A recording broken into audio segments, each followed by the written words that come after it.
Subcommittee will come to order. Without objection, the chair is authorized to declare recess at any time. We welcome everybody to today's hearing on free speech and the Biden administration's chilling of parents' fundamental rights. I'll now recognize myself for an opening statement. We want to thank our witnesses for being here this afternoon. I know you're all busy people. You were delayed a little bit because of our vote series, so thanks for being gracious with your time. This is our committee's first hearing regarding the Biden administration's chilling of parents' fundamental rights. Sounds provocative, but the evidence shows clearly that that is exactly what's happening. Given the level of attacks this administration has waged against parents, it's surely not going to be the last of these hearings.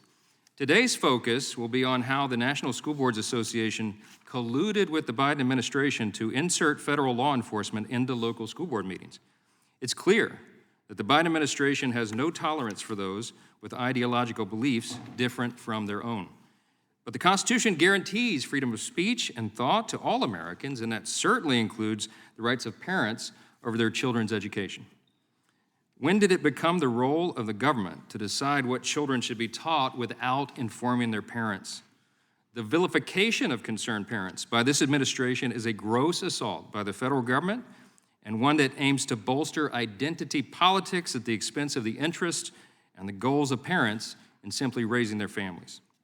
Recognizing that the family is the most important and sacred institution in any society, the U.S. Supreme Court has held for more than a century that the Due Process Clause of the 14th Amendment protects a parent's fundamental right to, quote, make decisions as to the care, custody, and control of their own children, unquote.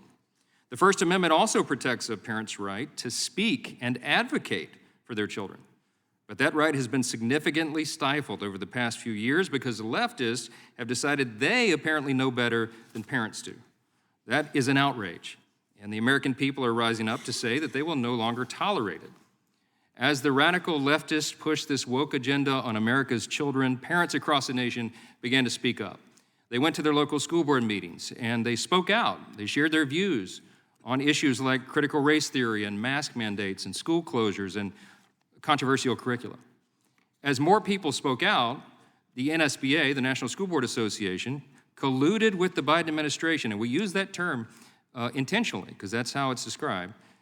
They colluded with the administration to intimidate these parents into silence by seeking federal law enforcement on them. These are just a few of the facts. In summary, on September 29, 2021, the NSBA sent a letter to President Biden, and in the letter, they equated concerned parents voicing their opinion at school board meetings with domestic terrorists. They urged the Biden administration to use the Patriot Act against them. They used the federal statutory authorities against them. On October 4th, just 5 days after the NSBA sent its letter, Attorney General Merrick Garland issued a memorandum that directed the FBI and U.S. attorneys' offices to address a purported, quote, disturbing spike in harassment, intimidation, and threats of violence at school board meetings. The Patriot Act was passed in response to 9/11 to combat international terrorism, but this administration is now employing it to target concerned parents. Attorney General Garland did not define intimidation, harassment, and threats in his memo, and that ambiguity has had the effect, of course, of chilling protected First Amendment activity by parents and law enforcement, because they have to guess as to what speech is legally allowed now at school board meetings. It's absurd. Whistleblower testimony shows that FBI agents themselves had immediate concerns about the Attorney General's memo. One FBI whistleblower testified to our Judiciary Committee that they were, quote, stunned that the highest-ranking law enforcement official in the country would publish something like that because, quote, it was leading towards targeting parents for speaking up about their children's education, unquote, and that it would, quote, absolutely chill parents' First Amendment rights. That agent was stating the obvious. But the Biden administration's DOJ went even further than that. On October 20th, the FBI's Assistant Director of the Counterterrorism Division and the Assistant Director for the Criminal Division sent an email notifying FBI personnel about a new EDU officials threat tag that they created to apply to school board investigations. Another FBI whistleblower told our committee that the memo and the creation of the threat tag suggested, quote, that the demand for terrorism vastly outstrips the supply. So we're going to try to expand out as much as we can in order to meet the metrics that we have in order to show that we're a successful agency, unquote. Wow. Committee Republicans have repeatedly called on Attorney General Garland to rescind that ill-conceived memo, especially after the NSBA issued a retraction and apology for its letter. On February 23rd of this year, Chairman Jordan had to subpoena the Justice Department, the FBI, and the Education Department for documents necessary to complete our oversight on this issue. They've resisted that. To date, we only have 14 pages turned over by the FBI.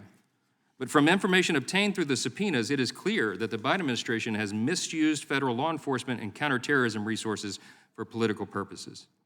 Still, the Attorney General's memo is standing out there. He will not rescind it. The Biden administration's goal is clearly to silence the critics of its radical education policies. Obviously, some Democrats today want to silence parents who disagree with their woke agenda to indoctrinate American children with controversial and inappropriate curricula. If you think I am engaging in hyperbole, you need to stay tuned for this hearing. The radical left has infiltrated nearly every institution in this country, and our education system is one of the most glaring examples. Just imagine, just for a moment, if a Republican president designated an entire group of Americans as terrorists simply because they disagreed with the administration. Democrats and the media would go berserk. And yet, strangely, when the Biden administration does this, they all look the other way. But good conscience and the Constitution require us to address this with urgency. Our responsibility in these hearings and in all these investigations throughout this entire Congress is to do three things very clearly. Clearly present the undisputed facts for the American people to evaluate for themselves, and for us to use as a guide to craft legislation to reform this chaos and ensure it is never allowed to happen again. And third, to use the power of the purse that we have here in the House to ensure that federal agencies are never again allowed to abuse and use the precious treasure of taxpayers against them. The Biden administration's draconian approach to governance is a grave concern for committee Republicans, and I think all Americans. We will continue to fight to restore parental rights guaranteed in the Constitution. We look forward to hearing from our witnesses today, and I yield back. I now recognize the ranking member, the gentlewoman from Pennsylvania, Ms. Scanlon, for her opening statement. Thank you. And because this is the first hearing of the Subcommittee on the Constitution in this Congress, I want to congratulate my colleague, Representative Johnson, on becoming chair of this important committee.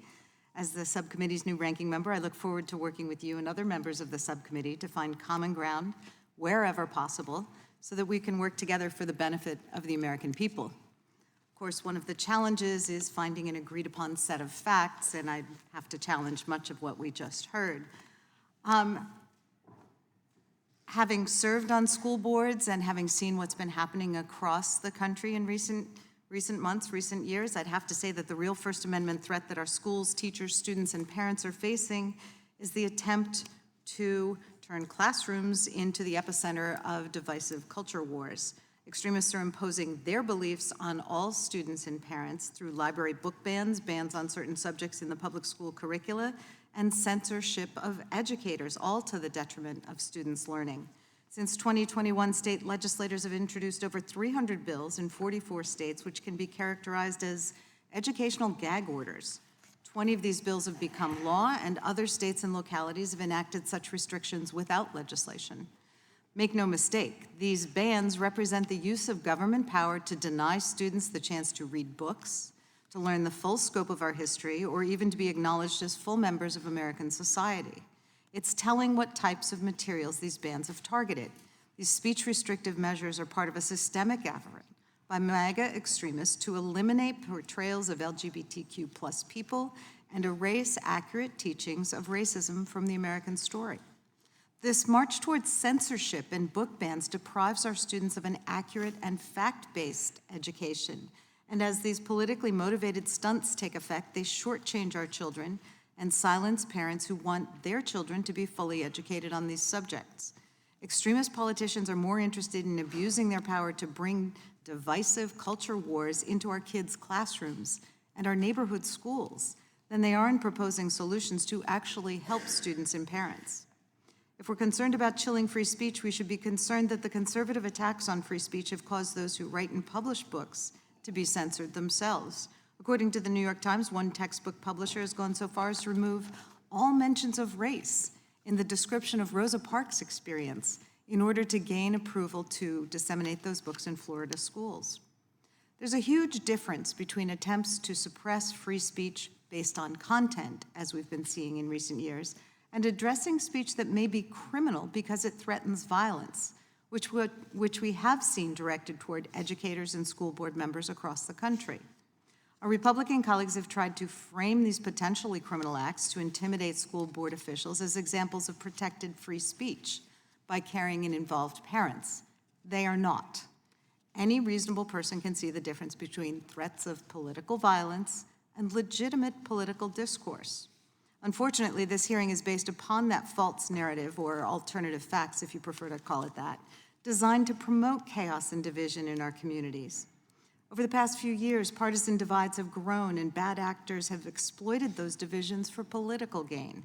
And in the process, we've seen teachers, school officials, school board members, and their families subjected to threats and violence that were unimaginable just a few years ago. I know this from personal experience. All 3 of my children received public education, and I served for a decade as a school board member, including as president of my local school board, just as my father and sister before me had. During that time, I had endless conversations with involved parents and constituents in grocery stores, at school concerts, on soccer fields, and at formal school board meetings about how our schools could best serve our children and our taxpayers. Sometimes those discussions were emotional, passionate, heated, and people didn't always agree, but everyone always respected our democratic process and the boundaries of civility and protected speech as we sought to reach the best possible solutions for our community.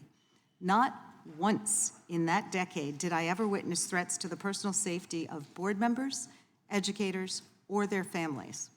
But in recent years, we've seen the weaponization of school board comment periods as partisan operatives, fueled with dark money, sought to create chaos in our communities to promote their own political ambitions.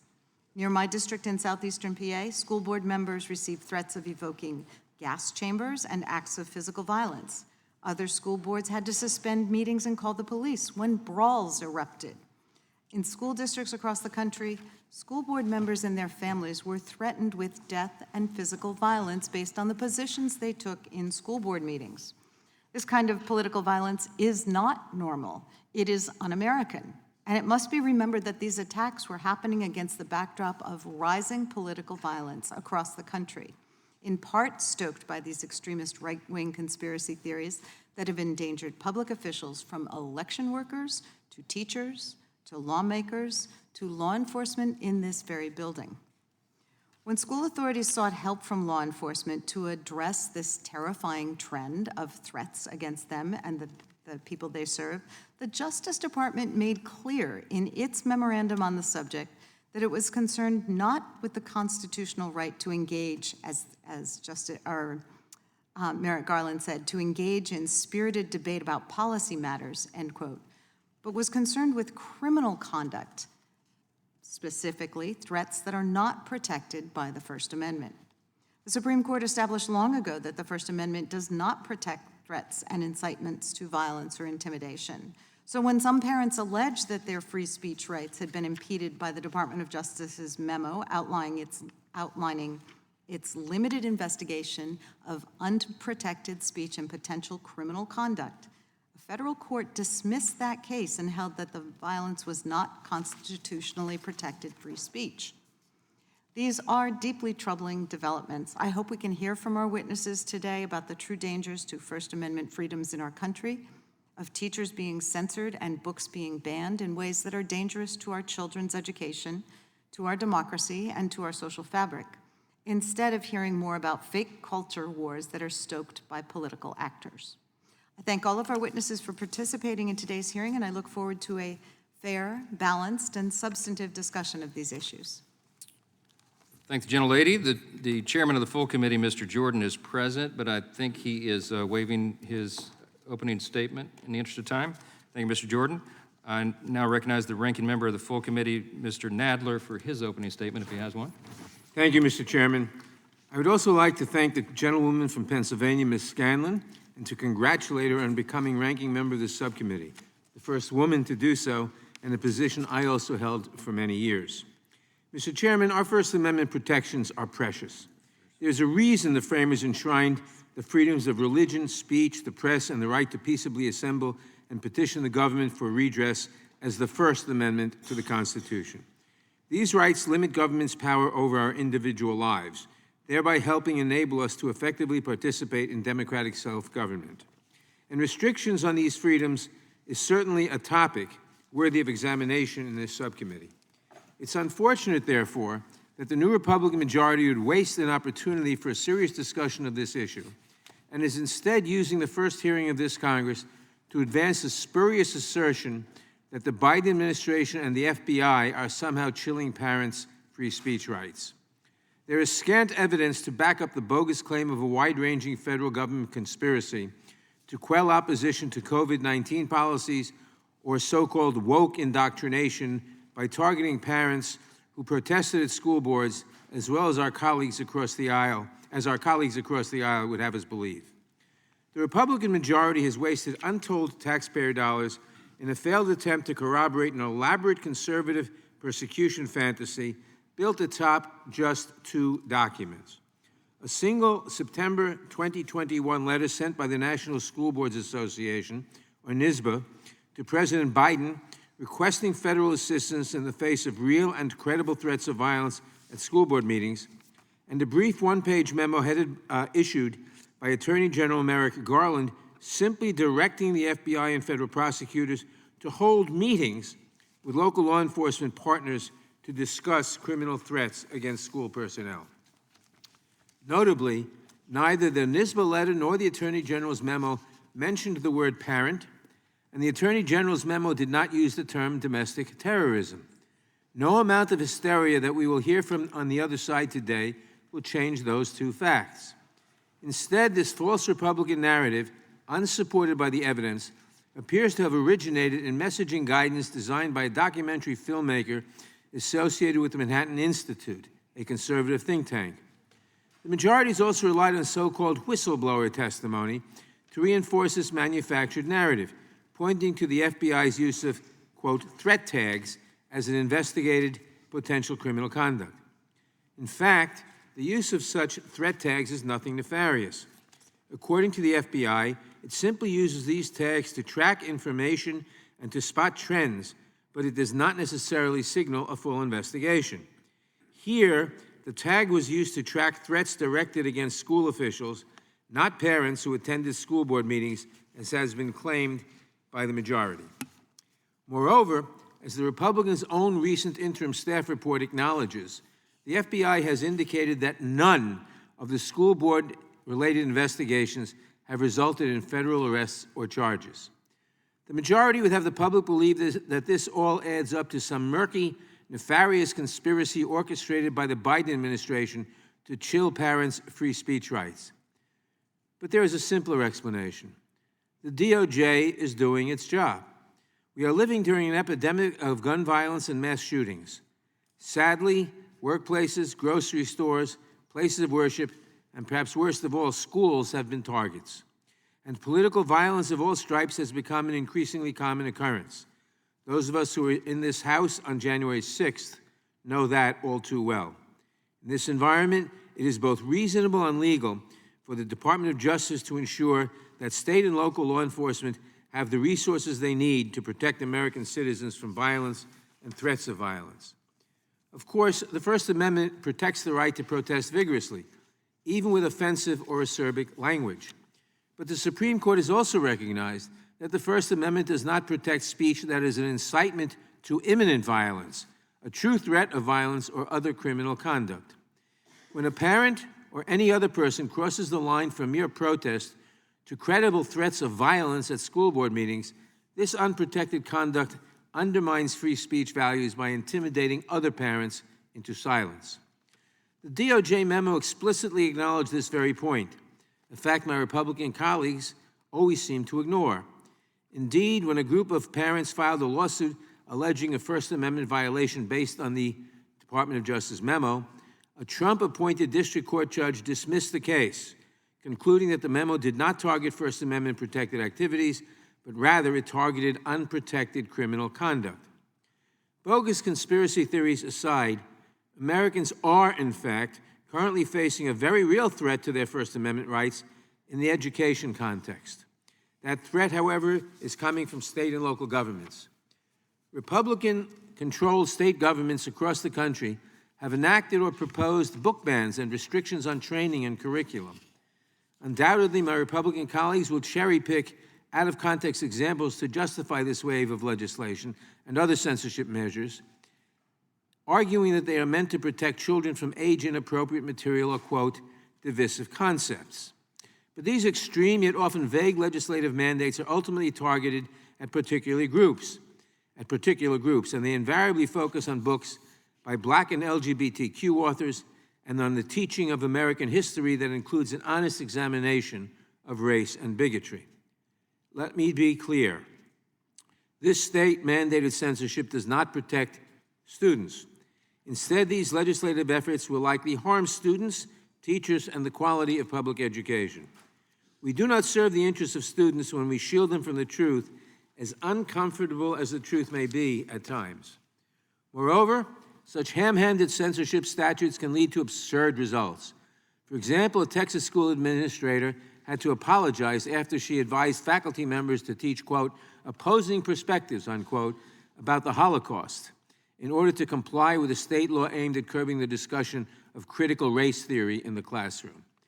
An inclusive education is important for all children because it prepares students for participating in civic life in a pluralistic democracy.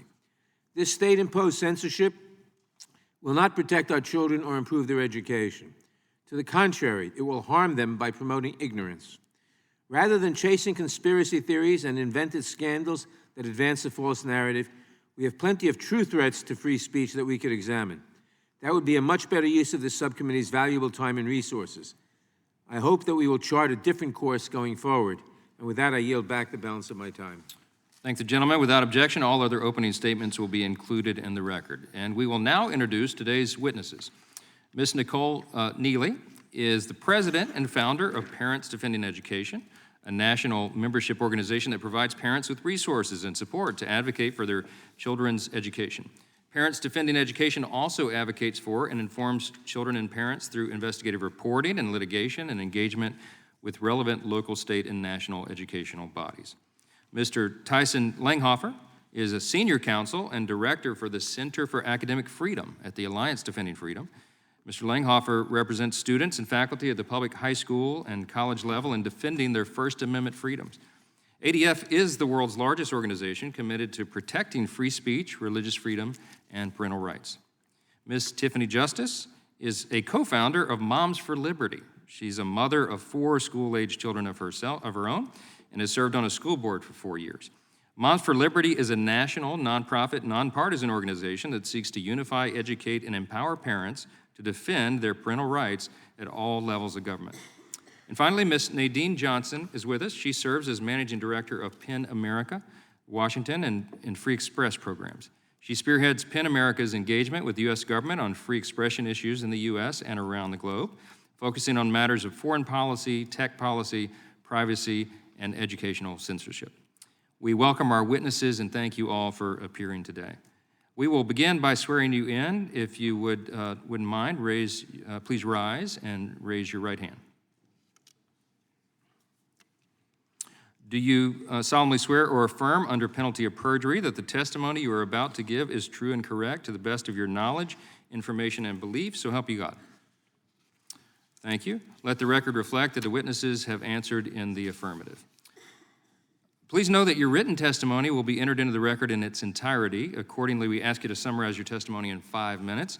The microphone in front of you has a clock and a series of lights, and when the light turns yellow, you should begin to conclude your remarks. When the light turns red, your time has expired. Ms. Neely, we'll begin with you, and you can start now. Push that button, and we can hear your voice. Thank you. Is that button lit up there? You got to put, there you go. Oh, it was green, but... There you go. Chairman Jordan, Chairman Johnson, Ranking Members Scanlon and Nadler, and distinguished members of the subcommittee, thank you for inviting me today. My name is Nicole Neely, and I am the president and founder of Parents Defending Education. I am also the executive director of PDE Action and founded the campus free speech organization Speech First, so this hearing topic is one that is near to my heart. On September 29th, 2021, the president of the National School Boards Association sent a letter to President Biden requesting federal intervention in school board issues, invoking, among other statutes, the U.S. Patriot Act to prove that federal engagement was warranted.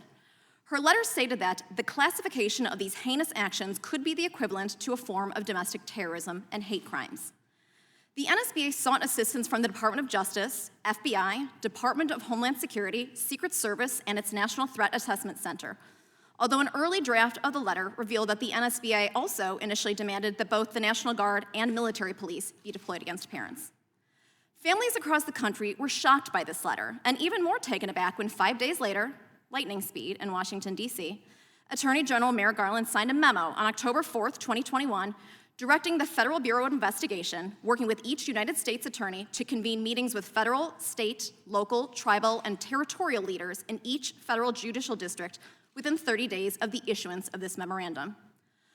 Unsurprisingly, parents were frightened by this escalation. In the days following the release of DOJ's memo, we fielded dozens of requests from concerned parents who worried whether they should continue their advocacy work or simply stay home, fearing a knock at the door from federal law enforcement.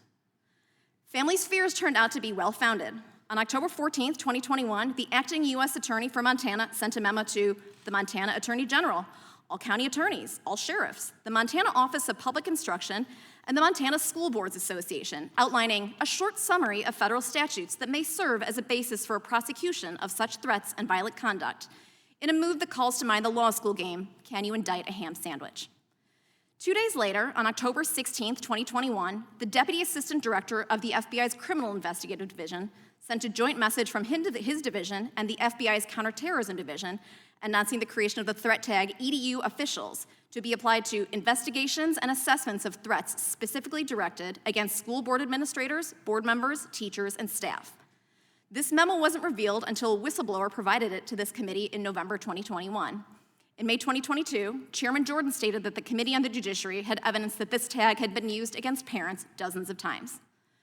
The question remains, however, what was the genesis of such a memo? On October 11th and 12th, 2021, I personally filed public records requests in the home districts of all NSBA board members to learn about the letter's creation. Those FOIA results revealed that not only were the majority of the NSBA board not told of the letter in advance, but that they were nearly all opposed to its contents. And furthermore, that NSBA leadership had been in talks with the White House over the letter's content for, quote, several weeks. In addition, I contacted each state affiliate of the NSBA to ask if their organization was involved in the creation of the letter, if they agreed with its substance and tone, and if they planned to report individuals in their state to DOJ. At last count, 26 states have either withdrawn their membership, participation, or dues from the NSBA. Attorney General Garland asserted in sworn testimony before both the House and Senate Judiciary Committees in October 2021 that his memo was written solely in response to the NSBA's letter. The NSBA apologized for its letter on October 22nd, 2021. Yet curiously, the Attorney General has yet to rescind DOJ's memo. Accordingly, it appears to remain in effect to this day, hanging over parents like the sword of Damocles. To be clear, my colleagues and I at Parents Defending Education have always opposed violence, and we continue to do so. Yet school boards seem to forget. Parents have a constitutional right to assemble, to speak, to petition their government for a redress of grievances.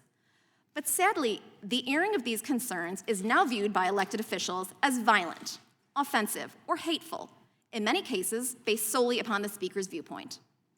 American families have many concerns about education which merit discussion and open debate.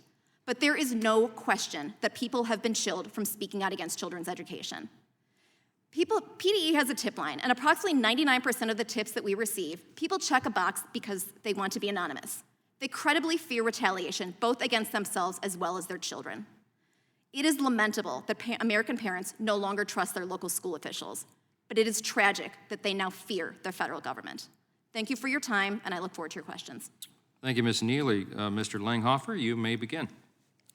Thank you, Chairman Johnson, Ranking Member Scanlon, and members of the subcommittee. My name is Tyson Langhofer. I'm the director of Alliance Defending Freedom's Center for Academic Freedom.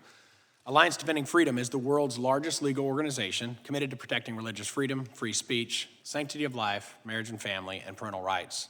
My team works to protect the constitutional rights of students and faculty at America's schools and universities. I also work closely with ADF's Center for Parental Rights, so it's my pleasure to testify today on these two important subjects. The Supreme Court has recognized that parental rights are perhaps the oldest fundamental liberty interests protected by our Constitution. A fundamental distinction between a free society and a totalitarian one is whether the state exists to serve the people or whether the people exist to serve the state. This is often determined by a separate question. Who has primary authority over children, parents or the government? Our constitutional tradition answers this question unambiguously. The child is not the mere creature of the state. It should hardly need saying how central free speech is in distinguishing a free society from a tyrannical one. But today, many Americans are questioning the value of free speech, especially speech they may find offensive. So it bears repeating that the kind of free speech that actually distinguishes a free society is the kind that permits its people to speak their mind even on the most contentious issues. As the Supreme Court said, freedom to differ is not limited to things that do not matter much. That would be a mere shadow of freedom. The test of its substance is the right to differ as to things that touch the heart of the existing order. Given the centrality of these two rights, they're all the more important when exercised in tandem, as when parents address their elected representatives about matters affecting their children's well-being and education. Unfortunately, the Biden administration has acted to curtail these rights.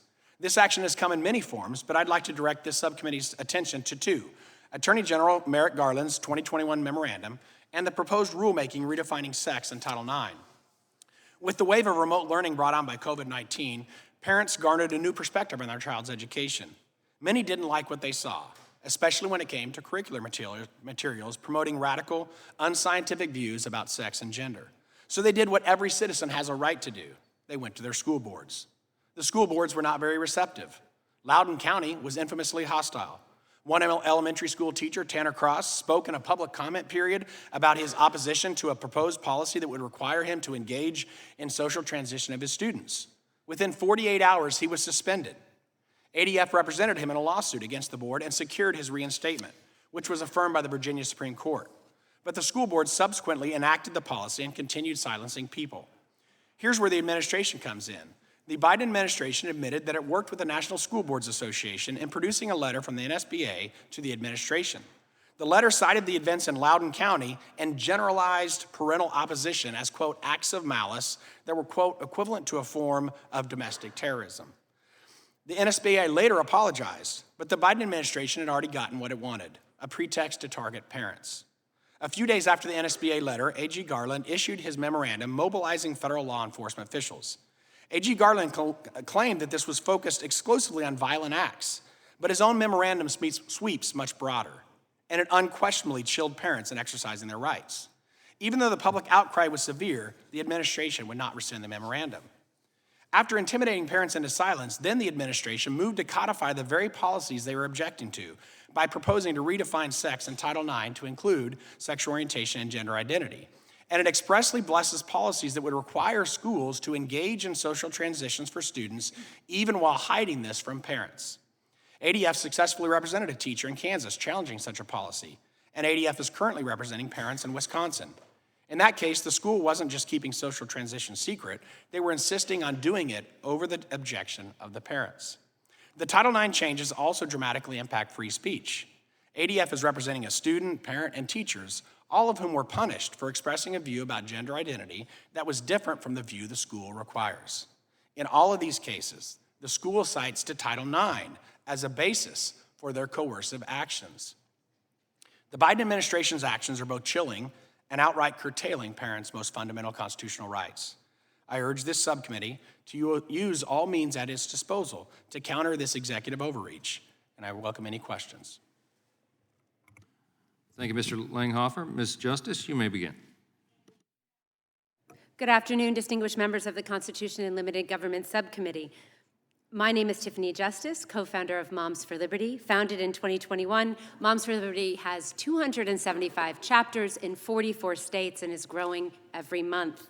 I want to begin by thanking you for taking up this important topic. Free speech has been chilled for too long by our own government. I applaud you for bringing attention to the intimidation and harassment of law-abiding citizens. Parents have the fundamental right to direct the upbringing of their children. That includes their education, medical care, morality, and religion. I want to be clear, these are inherent, natural rights. Parental rights do not stop at the classroom door. We do not co-parent with the government. In March 2020, public schools across the country were closed without parental input. Tina Deskovich and I, co-founders of Moms for Liberty, were serving on school boards in Florida. School districts shifted to virtual learning, but accountability for teaching and learning was lacking. Despite documented low student engagement, graduation rates remained steady, and federally mandated services were not being provided despite continued funding. Parents watched in horror as teachers' unions fought to keep schools closed. We watched as our children struggled with depression and anxiety, their development regressing at every turn.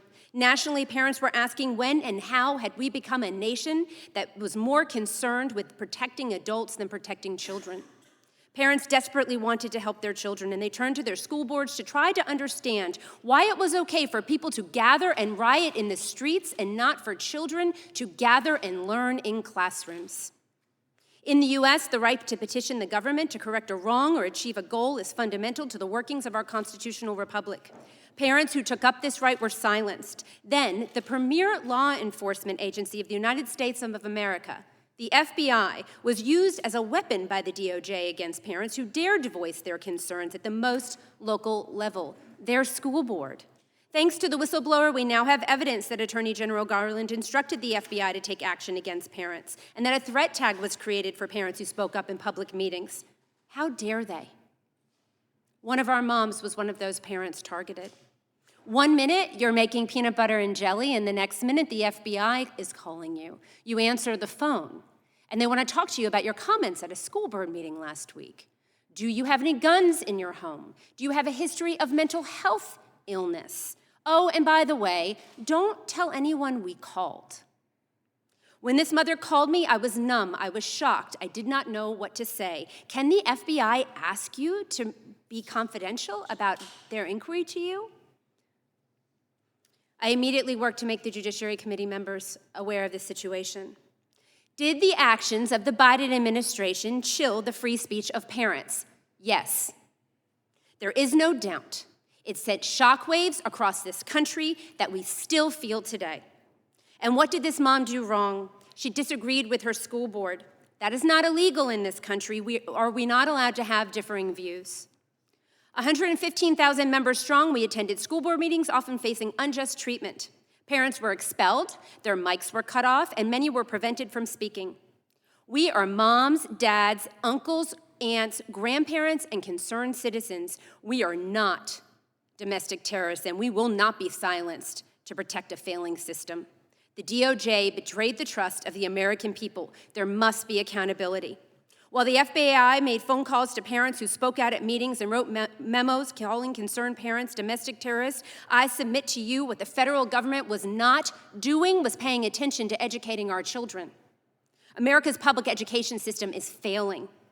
Perhaps the silencing of parents was meant to hide these facts, but we see, our eyes are open to a distressing truth that our children are being taught to distrust the sanctity of their own homes, and to view the nation as broken and unjust.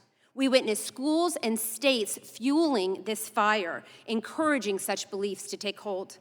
I ask you to hold accountable those that violated their oath to the Constitution, who trampled on our right to be heard, and who sought to use their position of power to subvert we, the parents. The number one indicator of student success is parental involvement. Any action by the government that undermines that jeopardizes the very future of this nation. We are joyful warriors. We are going to fight like hell for the future of this country with a smile on our face because our children are watching. Our members build relationships, spread truth to educate their communities, and empower parents to do the same. That is the power of parents. Thank you, Ms. Justice. Ms. Johnson, now you may begin. Thank you, Chairman Johnson, Chairman Jordan, Ranking Member Scanlon, and members of the subcommittee. My name is Nadine Fareed Johnson, and I am the Managing Director for Washington and Free Expression Programs at PEN America. It is an honor to testify here today. I am a daughter of immigrants, a mother of 2 young school-aged children, an attorney by training, and a proud American who had the privilege of serving her country under both the Obama and Trump administrations. PEN America, my employer, is a nonprofit, nonpartisan organization that stands at the intersection of literature and human rights to protect free expression in the U.S. and around the globe. We view free speech as an underpinning of democracy and a cause above politics. and we are unwavering in our commitment to upholding this foundational right. Today, we are in the midst of the broadest attack on First Amendment rights in schools and universities this country has seen in generations. Throughout our nation's history, we have seen waves of efforts to curtail access to books, but at every turn, these censorious efforts have ultimately failed, and the rights protected by the First Amendment have been preserved. In this new era of censorship, we have tracked 303 bills, which we term educational gag orders, in 44 states. These government restrictions forbid the teaching of specific curricula or ban certain concepts from the classroom. We have already seen the chilling effects of this kind of legislation on educators around the country. Book banning is a compounding trend. We documented more than 2,500 instances of individual books being banned in the last school year alone, affecting 4 million children in 32 states. National and local groups purporting to represent the well wishes of all parents are overwhelmingly targeting books with LGBTQ+ characters or themes, or primary characters who are people of color. We must not confuse access to books and ideas with endorsement of their content.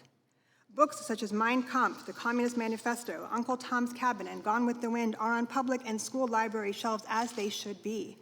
The right approach to such materials is to contextualize them and to read and teach them with sensitivity and a critical eye, not to deny access.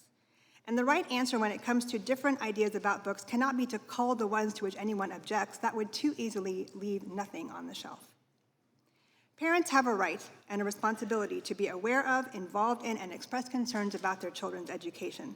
That's why we have parent-teacher associations, sign up for parent-teacher conferences, attend school board meetings, and see school districts across the country publish their curricula. And for many of us, myself included, it's why we check our children's homework, read to them or encourage them to read each night, and advocate for them when the need arises.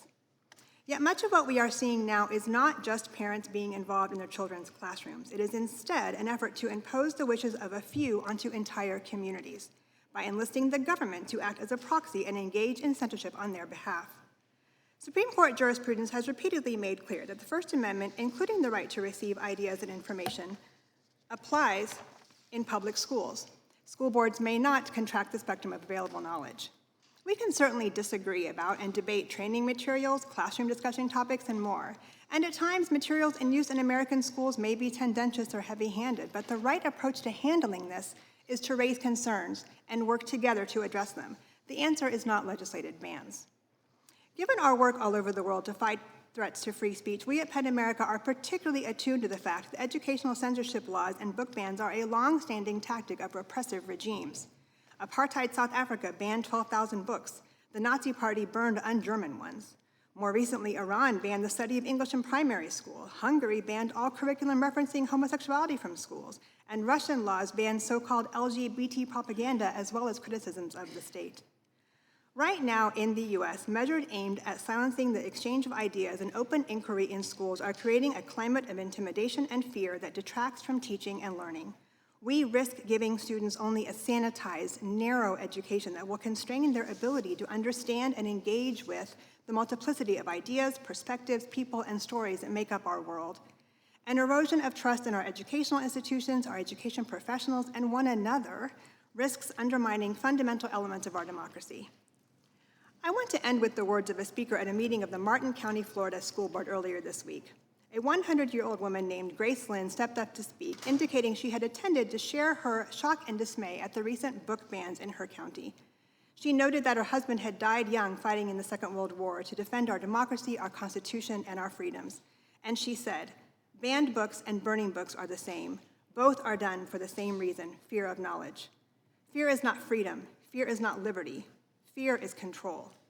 Let us choose courage instead." Thank you. Thank you, and thank all of our witnesses. You all kept it under 5 minutes. That's beautiful. We'll now proceed under the 5-minute rule that we hold our members to as well. Those questions will begin by myself as the chair, recognizing the gentlewoman from Wyoming for her 5 minutes. Thank you, and thank you to the witnesses for being here today. Parents have every right to know what their children are being taught, what information is being given to them, and how schools are spending our tax dollars. Parents have every right to engage with their local school districts and to make their concerns known and to demand accountability for the education of their children. And they also have every right to demand that their children not be indoctrinated, but again, be educated instead. Even though there are now multiple ways for information to be provided to parents today, it seems that educational institutions are more opaque than ever. And we must ask, why is that? Could it be that if parents actually got to see what their sons and daughters are being taught, that maybe the far-left agenda of critical race theory, gender confusion, and environmental alarmism might be in danger of elimination? I think that's exactly right. Ms. Justice, in the NSBA letter that has been discussed, that called parents domestic terrorists and asking for the federal government to crack down on them, the NSBA claimed, quote, "This propaganda continues despite the fact that critical race theory is not taught in public schools and remains a complex law school and graduate school subject well beyond the scope of a K-12 class." Moms for Liberty has done a great deal of work all over the country, including in Wyoming. And have you found examples of CRT and other concerning political ideology in classrooms? Sorry, first time here. Yes, ma'am, we have. It's been really unfortunate, and Nikki could speak to this as well, the incidences of propaganda, of ideology in the classrooms. And you know, many people will say, well, CRT isn't being taught. No, it's not being taught. And they're not teaching a graduate level course in schools. But what they are doing is teaching through the lens of critical race theory and critical theory in general. And it's demoralizing our children. And it's having an effect that's causing division amongst the children. And we're seeing increases of violence across the country that we're very concerned about. Well, and I think that's exactly right. So I'm going to be very blunt in my next question.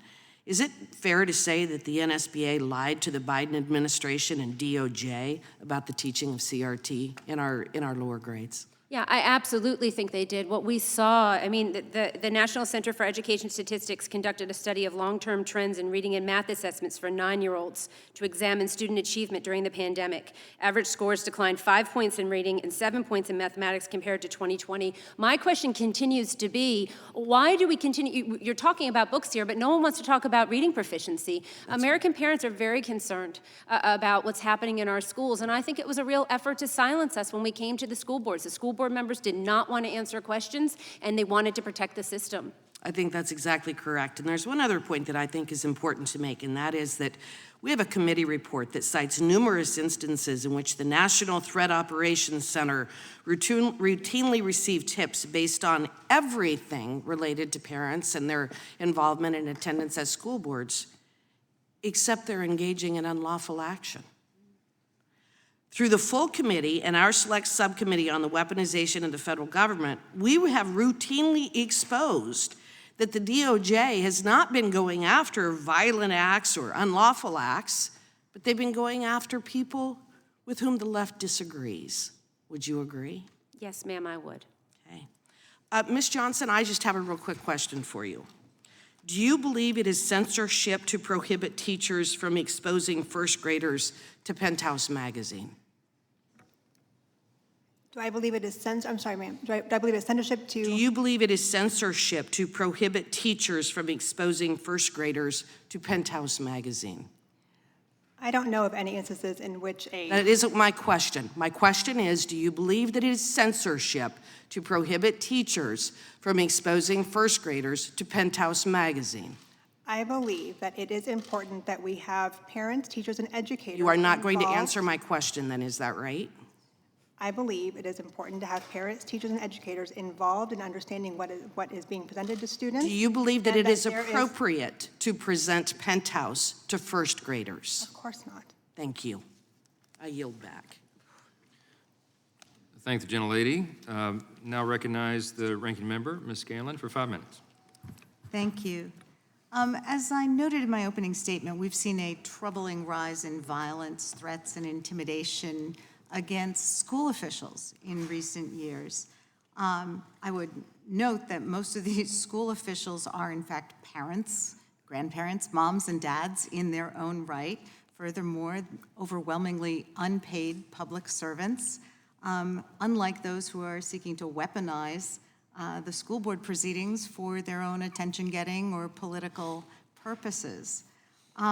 Yes, parents have a right to protest vigorously at school board meetings under the First Amendment, but intimidation and threats are not protected by the First Amendment when they go too far, and that's certainly what we saw. It wasn't people offering peanut butter sandwiches to school board members. It was people saying to school board members, "We're going to kill you," or contacting the children of school board members and saying, "We're going to kill you and your parents." So, I mean, we're not talking about idle policy discussions here. We're talking about threats against individuals based upon their political positions. Political violence is un-American. Ms. Fareed-Johnson, can you speak to the difference between protected speech under the First Amendment and threats of violence? Yes, thank you for the question. You are correct that there are certain narrowly defined types of expression that do not receive First Amendment protection, and these do include incitement and true threats. The key with incitement is that the imminence of the reaction. Will there be an immediate unlawful reaction as a result of speech advocating illegal conduct? Will there be an immediate violent reaction as a result of the communication? These are quite different from protected speech, even passionate or zealous speech that is certainly protected. And PEN America, we want people to show up at school board meetings. We want people in the community to be able to engage. It's critically important that we have that discourse. What we also understand is that there are limitations, and those do include, as I mentioned, incitement and true threats. Sure, and certainly we've seen situations where there is a disruption to a public proceeding. In fact, there was one across the Capitol this afternoon as the Republican chair of a subcommittee had a father of a child murdered at Parkland removed from a hearing and arrested. So perhaps the protected speech is in the eye of the beholder at certain times. I would ask unanimous consent to enter into the record a Reuters report documenting over 200 threats to school officials made during the relevant time period. It's a special report on USA education threats. Without objection. Thank you. And I would also enter into the record an article from Chapelboro, Proud Boys' presence leads to metal detectors and deputies at school board meetings. Without objection. Thank you. Ms. Fareed-Johnson, American democracy relies upon an informed and engaged citizenry. How do attacks on the First Amendment in terms of what books students have access to and what subjects teachers are allowed to teach, how does that impact our democracy and hinder students' ability to participate in real-world experiences? It is critically important that we allow a diverse perspective of viewpoints and information to be taught in our schools. And I want to be really clear here that generations of children have read stories about experiences and lives that are different from their own. Reading about the Holocaust does not make one a Nazi. Understanding what happened during the Jim Crow era does not make one anti-civil rights or otherwise. What we need to be able to do is to ensure that people are informed, because as the Supreme Court has said, when we allow free expression in the classroom, because we know the First Amendment rights do not stop at the schoolhouse door, when we allow that type of expression, what we are doing is preparing these students for life in a democracy, a participatory democracy, one that does require us to debate, to understand, and to discuss. The more that we shield people from understanding the world around them, the worse off we will be. And I have to also say that this is a global issue as well. You know, at PEN America, we work on issues all around the world, and we see what happens when authoritarian types of decision-making can affect what happens to a populace. It is critically important that we have an informed population that understands how to debate civilly, that understands discourse, and that works together so we can move forward as a nation. And I think that is one of the big fears here, that it undermines our communities to allow a very noisy minority to dictate what everybody gets to hear. So it's not that a particular voice is being silenced, it's that we need to work together, parents and teachers, to develop our community standards. So thank you. I yield back. Gentlelady's time's expired. I will enter without objection into the record a copy of the interim staff report on the Committee on the Judiciary and the Select Subcommittee on the Weaponization of the Federal Government dated March 21, 2023, and entitled A Manufactured Issue and Misapplied Priorities. Subpoenaed documents show no legitimate basis for the Attorney General's anti-parent memo, with the conclusion that the overwhelming majority of judicial districts reported not having heard of any instances or threats of violence being leveled at school board officials. I will now recognize the gentleman from South Carolina for his 5 minutes. Thank you, Mr. Chairman, for holding this hearing today, and thank you to our witnesses for being here. Families stand at the center of our society, and every family has a personal stake in promoting excellence in education. Excellence does not begin in Washington. This is straight from Ronald Reagan's 1984 State of the Union speech. Mr. Chairman, I think that quote is as true today and even more so than it was 40 years ago. Due to liberals pushing their woke agenda on our kids, school boards have become ground zero for some of America's most contested issues: mask mandates, critical race theory, pronoun insanity, and rewriting U.S. history, just to name a few. Thankfully, the 14th Amendment of the Constitution reiterates that fundamental right of parents to make decisions as to the care, custody, and control of their children. So it's only natural for parents to advocate on their child's behalf. It is interesting that President Biden, as a proud father himself, fails to relate to parents in this way, because as a result of parents speaking out, as you have experienced, the Biden administration and the National School Boards Association colluded to issue a memo to bring in law enforcement to these school board meetings and effectively silence parents. In November of 2021, the NSBA's letter to the Biden administration referred to those parents advocating for their children as domestic terrorism and hate crimes. Are you kidding me at this point? When I was a member of the South Carolina legislature, I, along with 36 other Republicans, called on the South Carolina School Boards Association to pull out of the NSBA, and within a week, South Carolina joined the long list of states that were no longer part of that national association. These parents are not domestic terrorists. They are simply parents who want the best for their kids. And in fact, I would offer that it is important for parents to work with school board members and not to have that divide between them that is arbitrarily put up by this administration. Mr. Langhofer, can you describe an instance where you represented a parent or teacher who was being retaliated against for speaking at a school board meeting? Sure, absolutely. We represent, and currently still do represent, Tanner Cross. And Tanner was a teacher in Loudoun County for many years, and he went to an open school board meeting to object to a proposed policy which was going to force him as a teacher and all students to participate in the social transition of students. And he spoke his 1 minute, left, went the next day to school, and taught his PE class. And he got a call that night, "You need to come to the HR tomorrow." And the next day he was suspended for simply exercising his constitutional right to speak about a proposed policy that was going to adversely affect every student in his class. We had to file a lawsuit, get an injunction, and get him reinstated, and they fought that, even after they lost to the circuit court, to the Virginia Supreme Court, and we're still down there now fighting that policy that they enacted over the objections of the teachers and parents later that year.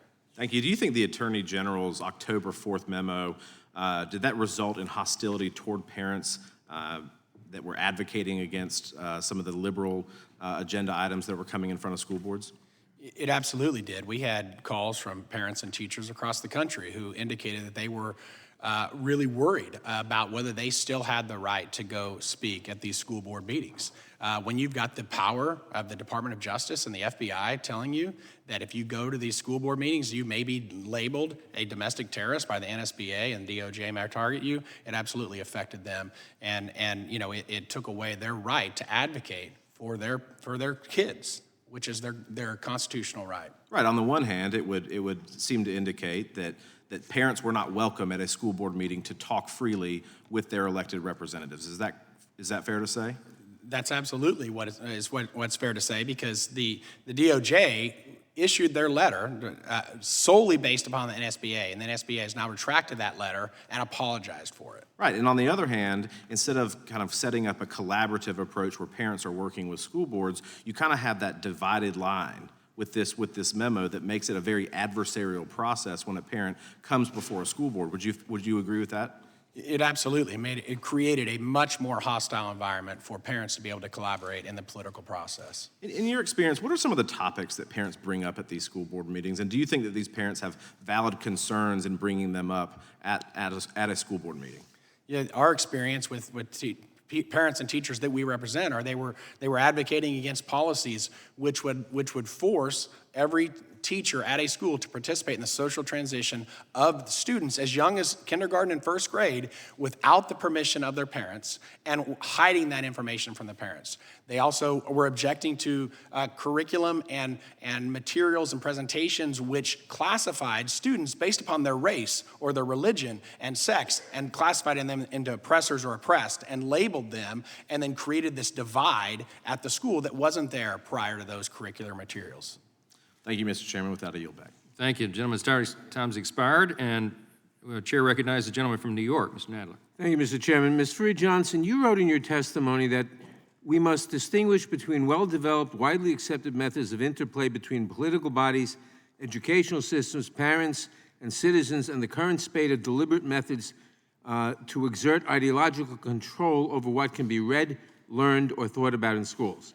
Can you explain how current book bans and other forms of censorship are ways you describe to exert ideological control of what can be read, learned, or thought about in schools? Yes, sir. Thank you for the question. The issue that we are seeing here is that there is, in our research, we have found that there is this sweeping movement to ban all of these books in schools, sometimes hundreds of books at a time. And what we're seeing here is a particular direction toward the books that are being banned. We are seeing books that have topics of LGBTQ plus issues or identities, books talk about race or racism, and what is happening then is that students do not have access to this information. When a book is taken out of circulation, when it is banned from use by a student, that is censorship. It is government censorship, and that is denying students the right to and the ability to access this information. What that does in a bigger picture is that it points us in a direction whereby we have a narrowing of the understanding of students, and we're doing two things that I think are critical to understand. The first is that we are risking creating an environment in which students feel excluded. Students deserve to have access to information and to see themselves reflected in books, and not only that, but to understand others. We're also risking the opportunity, or we're throwing away the opportunity, really, to allow students to develop empathy and to exercise that empathy.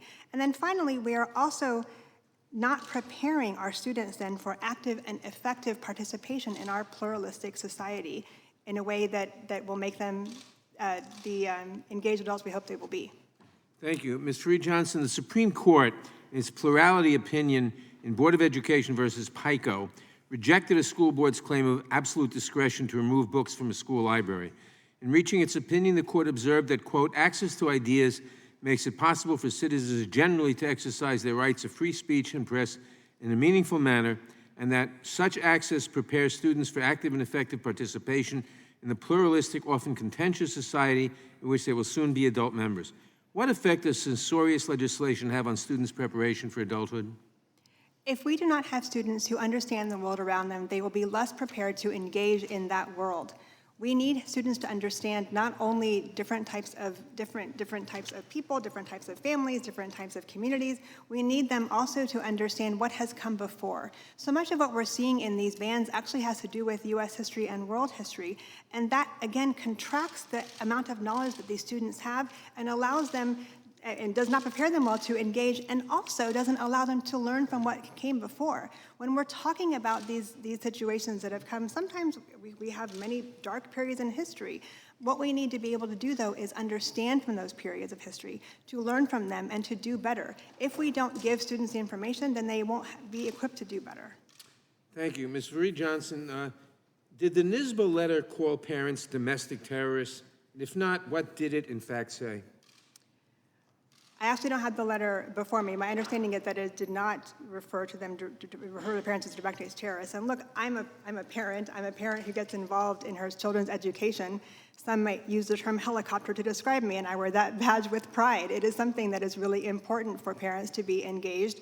And PEN America, look, we consistently stand up against the chilling of speech. We believe that people have a right and frankly, a duty to speak up and be heard at school board meetings and other public fora. We would oppose efforts to restrict that, but we also understand that true threats, whether they be against school members, Supreme Court justices, members of Congress, these must be taken seriously. And we believe that we can achieve both. We can ensure that you have a right to speak, and without infringing on or chilling speech. Thank you. And finally, Ms. Freed-Johnson, What are you currently hearing from parents, students, librarians, and teachers? What challenges are they facing, and what are they most concerned about? So we're hearing quite a bit. And I will say, again, I mentioned I'm a parent. Most parents, we're tired. It's making breakfast and seeing what's coming up in homework and what's on the schedule and who has what sport.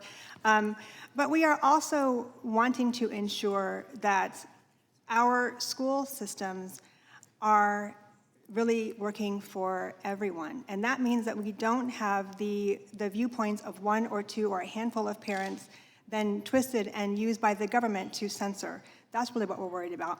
From teachers, from librarians, actually there's an incredible study by RAND recently that talked about over a quarter of teachers who have in these 20 different states where these ego bans have passed, they are worrying about what to teach. They're examining their curricula. They're concerned about potentially offending someone. And that's a situation in which they're not actually allowed to do their jobs, the jobs they were trained to do. Same thing with librarians. And we see the empty shelves, the pictures of empty shelves. They're not being able to do their jobs, and they're being asked to take on something that is really beyond the scope of their role in a way that ultimately chills their speech and chills their ability to do their job, I should say. Okay. Thank you. I yield back. Thank you. Time's expired. The chair recognizes the gentleman from Texas for his 5 minutes. Thank you, Mr. Chairman, and I want to thank the witnesses for being here. I really appreciate your time. Really appreciate it. Thank you. When parents begin exercising their right to question their local school boards during the height of COVID, amid mass mandates, woke curricula, and harassment in schools, how did the DOJ respond? The Department of Justice responded under Merrick Garland with directing the public to report threats of violence to school board members, officials, and workers in our national public schools to a national hotline. One particular case, a mom was reported to the hotline as a threat because she was A, conservative, and B, she was a lawful gun owner, like myself. The complainant alleged that the mom was a threat because she belonged to a right-wing group known as Moms for Liberty. And I have a real problem with identifying people like this because it's your right to belong to whoever you want to belong to, and that's your freedoms. Another investigation opened because a tip to the hotline, a dad was investigated because according to the complainant, the dad fit the profile of an insurrectionist. I don't really know what that means, but that's interesting. And he had a lot of guns and threatened to use them. Yet when the FBI asked about the complainant about these threats from the dad, the complainant admitted that no specific information or observations or any crimes or threats. According to the FBI, not one of these school board-related investigations resulted in federal arrest or charges, not a single one. Recently, the DOJ announced that they were going to continue to prosecute people from January 6th to the tune of around 1,000 more people to be charged in not so distant future. Now, January 6th was over 2 years ago, and the DOJ is still looking to charge more people. Yet, when there is a true domestic terror threat like Antifa, the DOJ did not direct people to a national hotline, nor did they report these threats to our communities. Now, my colleagues on the left will tell you that Antifa doesn't exist. It's an idea. But my question is where is the intellectual curiosity to determine how Antifa, a highly coordinated domestic terrorist organization, is funded and organized? The DOJ did not set up a hotline for Antifa. They set up a hotline for you. No federal resources were set aside to investigate the violence that we saw unleashed across this country during the Summer of Love in 2020. Please note some of these photos. Wait a minute, that's not January 6th. That's May 31st, 2020. That's right in front of the White House. That's where the president lives, and at the time, President Trump was ushered into a bunker because his life was being threatened. Where was the hotline? Next photo. That's not January 6th either. That's July 27th. That is in Portland. And that is Antifa rioting and pillaging our country. Where was the hotline? Next slide. Well, hot damn. That's not January 6th either. Those are more rioters that are destroying and rioting in Salt Lake City. Next slide. I believe, is that it? But wait, there's more. And that's not January 6th either. That's June 1st, 2020. And that's the streets of D.C. that are being rioted and pillaged by rioters.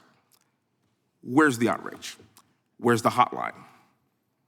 This is what domestic terror looks like. This is not a school board meeting. There is no hotline for any of these riots. And we are going to have a hotline that's going to report parents for caring about their children's education. And even further, the DOJ would rather investigate 1,000 more people from January 6th than any single person in these photos. What a shame. And that is why this is no longer the Department of Justice. It is the Department of Subjective Justice. And with that, I yield back. Thank the gentleman. Chair recognizes next, gentleman from Georgia, Mr. Johnson. Thank you, Mr. Chairman. My friends on the other side of the aisle, the MAGA Republicans, want you to believe that ex-President Trump won the election and is still the president. And they want you to believe that the insurrection of January 6th was not an insurrection, it was just a tourist visit. And they want you to believe that the Tooth Fairy is woke and anti-Christian. And they also want you to believe that they will find something incriminating in Hunter Biden's laptop. And they also want you to believe that there are some chilling of parents' fundamental rights by the Biden administration. There's absolutely no evidence to support the MAGA conspiracy theories about a far-ranging federal government effort to chill parents' speech. And if the MAGA Republicans were truly concerned with protecting free speech, they would focus on the efforts of some Republican-controlled state legislatures to ban books, censor our history, and limit what can be discussed in schools. According to research by PEN America, state lawmakers have introduced 303 educational gag order bills since January of 2021 and have instituted more than 2,500 book bans in the 2021-2022 school year. Now, if MAGA Republicans were interested really in protecting free speech, they would not throw out grieving parents from a congressional hearing like they did today for voicing their opinions about their children being killed by gun violence. Schools are where children learn how to be engaged and thoughtful citizens in a democracy. And these educational gag orders that are being promoted by some of these witnesses today are such that they prevent children from learning their full history about what really happened in America and learning basic skills to understand and analyze different viewpoints. How can we have a healthy democracy if we put blinders on our children's education and act like an authoritarian regime? Beyond that, these educational gag orders erase the experiences of our Black children and our LGBTQ children. Kids deserve to know and see themselves in books. They deserve to be able to express their true selves, and children of all races deserve to learn their history so that they understand the present. How can we expect adults of the future to consider and address contentious issues if they're taught as children that they should shut down discussion of an opposing idea, deny uncomfortable truths, and erase the existence of people who are different from them? We should all be able to agree that state-imposed censorship and book bans violate our cherished right to free expression and send the wrong message to children about core principles of democracy. Now, Ms. Niley, you're president of Parents Defending Education, which takes money from the Koch brothers. Isn't that true? Well, you take money from the Koch brothers. That's my question. Isn't that correct? We believe in donor privacy, and I do not discuss where our money comes from. However, I do actually would like, no, I'd like to. Reclaiming my time, Ms. Justice, your group is a dark money group, and you got your start opposing mask mandates to protect children and school workers from COVID. Isn't that true? Push your button there. Thank you. Thank you, ma'am. And Mr. If you speak up, make sure you push the button. Hold on just a second. Ms. Johnson, hang on just a second. I want to remind everybody to push the button so we can hear your voice when you respond. May I answer now? And Mr. Yes, you can answer. Oh, thank you. No, sir. I'm reclaiming my time. I didn't have my mic on. And Mr. Langhofer, the Southern Poverty Law Center has designated the Alliance Defending Freedom as an LGBTQ hate group. Isn't that correct? Alliance Defending Freedom is one of the world's most respected Supreme Court advocates. We've won 14 Supreme Court cases in the last 12 years. We advocate for the rights of all people. Are you not? All walks of life. You've been designated as a hate group, correct? We are an experienced Supreme Court advocacy organization I will that advocates for yield everybody's back my rights. time. Yeah, you yield back. SPLC has zero credibility. They've made a habit over the last 4 years of labeling all conservative groups as hate groups. So you need to expand your sources. They labeled all hate groups as hate groups. Okay. All right. Gentleman's time's expired, and the chair now recognizes the gentleman from Texas, Mr. Roy. I thank the gentleman from Louisiana. Ms. Neely, I know you wanted to comment just a minute ago. I just wanted to see if I could get you to, within maybe 2 or 3 minutes, so I can go to another subject, explain a little bit of the great work that your organization has been doing. I think you're one of the true experts here and one of the heroes in exposing what has been going on in this administration to target parents. On September 29th, 2021, the National School Board Association sent a letter to President Biden equating parents to domestic terrorism. Scott Smith was one of those people. I invited him to be my guest at the State of the Union. He was trying to defend his daughter to a school board. And then he suddenly becomes the poster father for, quote, domestic terrorism. The superintendent at Loudoun County has been fired. The Commonwealth attorney on the case has been removed. On October 4th, after that September 29th memo, the Attorney General put out a memo. And I know that the gentlelady is familiar with it. On October 20th, and the FBI Assistant Director of Counterterrorism sent an email referencing the October 4th Garland Directive, and then established the threat tag, domestic terrorism, which the Judiciary Committee ranking member just blithely just sweeps aside. It would be not concerning at all for an American to be have a threat tag associated with them as a domestic terrorist. This year, on January 11th, 2022, you told officers he was writing a letter to provide information to the White House from a request from Secretary Cardona. I want you to explain that. And on February 14th, 2022, NSBA leadership knew of DOJ memo before its release. Can you walk through all of your great work through the Freedom of Information Act to establish these facts that we are now relying upon to understand the dangers of this administration? Through the Freedom of Information Act request that we received back from the NSBA board members in their districts, 2 of the board members, Christy Sweat from the Salt Lake City School District, was corresponding with Marnie Maldonado from, I believe, Washington State. And she speculated that Secretary Cardona had been the impetus for that letter. I know that this chair, this committee has requested documents from the Department of Education and the Department of Justice, which have not yet been turned over to them by either department. And so we are unable to prove the veracity of that. But that is something that, again, an executive committee member of the NSBA asserted, and I think is something that the American people deserve answers on. The fact that Mary C. Wall, who is a senior advisor in the Domestic Policy Council at the White House, was intimately involved in this, maintains her job to this day, and is, I believe, a leader in the COVID-19 response team, has not yet been held accountable for this. No one who was involved in the genesis of this memo has ever been called to account for this. And so we demand answers on that. I think we deserve to know answers to that, how our tax dollars were weaponized against us as American citizens. This is a betrayal of us as Americans. Is there any doubt in your mind that there was collusion between the National School Board Association and the White House and the Department of Justice to target parents and coordinate the threat tag of domestic terrorism in light of the engagement in parents and school boards like Scott Smith? There's no question in my mind whatsoever. This had been in the works for several weeks before.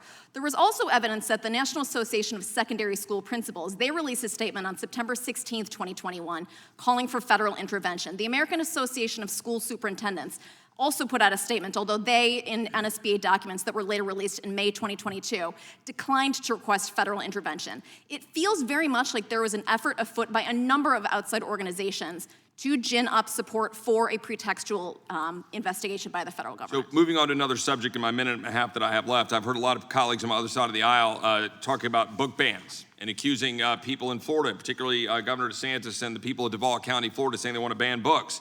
Well, let me just say this. I hope they're successful in banning a number of books. The question is, which are those books? Are those books, for example, Genderqueer, a memoir, that book, or This Book is Gay? In that book, there are all sorts of depictions with body parts and male body parts. I can't even put on the screen the stuff that is in this book, Genderqueer, where there's two men engaged in a sexual position. Another page where I can flip to where there's two men engaged in oral sex. Another picture here in which there are any number of ridiculous graphic pictures that are being put in front of our kids in schools. Now, my question for this entire panel is, do you believe that parents have a right to know whether this stuff is in their schools, in the libraries, or being pushed or promoted by teachers in their schools? I would like a yes or no answer from each member of the panel. Start with you, Ms. Neely, and work down. Yes, absolutely. Absolutely. Yes, absolutely. Ms. Johnson? Yes, parents have a right to know. Parents have a right to know. Well, that's good to know. I would like to submit these for the record without objection to the chairman. I would also like to submit for the record an article called Facts About Library Books in the Duval County Public Schools, which makes very clear that there are no books being banned about Rosa Parks or Roberto Clemente, that in fact there was a process for reviewing the books, that these books have been put on the shelves, left on the shelves. There are 13 books about Rosa Parks on average in every elementary school in Duval County. Our colleagues on the other side of the aisle are lying about it. The facts are here, and I'll submit this to the record, and I yield back. Very good, without objection. Thank the gentleman. The chair now recognizes the gentleman from California, Mr. Kiley. 5 minutes. Thank you, Mr. Chair, and thank you for organizing this hearing on such an important topic, which the committee has very carefully laid out what happened. We had the powers of the federal government, counterterrorism powers, criminal powers, law enforcement powers, mobilized for the purpose of restricting and chilling the most core protected form of speech, that is the right to petition your government and to try to seek changes. And on the most important of topics, the education of one's children. And I had hoped this would have been a bipartisan effort towards accountability. After all, the National School Board Association, which laid out the predicate for this whole thing with its letter, has apologized for it. Yet instead of a bipartisan inquiry into what happened here and what reforms we can make, the other side of the dais has engaged in an exercise of whataboutism, saying, well, we're not going to even address this, but what about this whole other issue? And as we've learned in the course of this discussion, this other issue is really a red herring. So, Ms. Johnson, language really matters, and you throw around terms like, book bans and censorship and gag orders. So I guess I'll just ask you, what, in your view, is the difference between banning books and selecting age-appropriate materials for classrooms? Thank you for the question.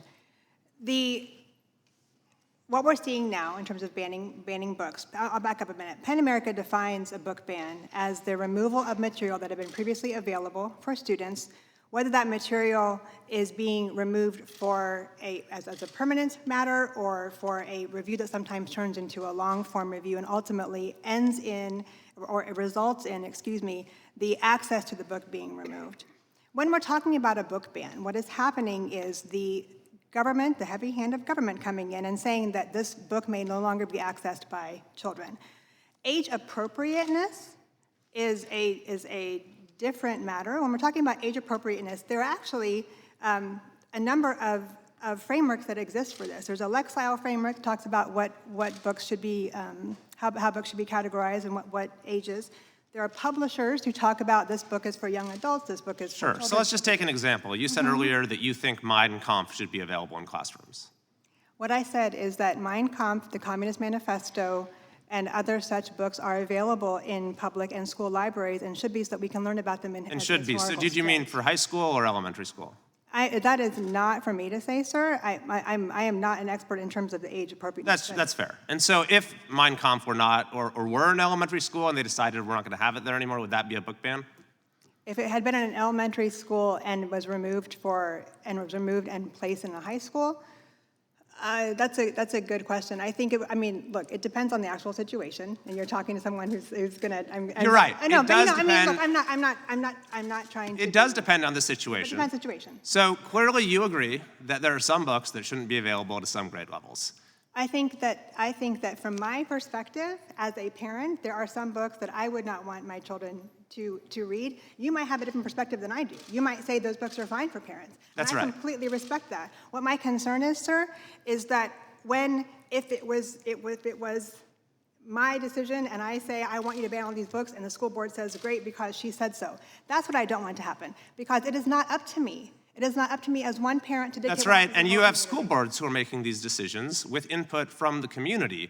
And so I just want you to be careful about the language that you use, because you as well think it's appropriate to limit access to certain types of materials in classrooms. You just go ahead and say that anyone who disagrees with you on the particular limitations that are put in place is guilty of banning books or violating the First Amendment, when that just isn't the case. Now, on a related topic, are you aware that right now schools are shut down in the Los Angeles Unified School District?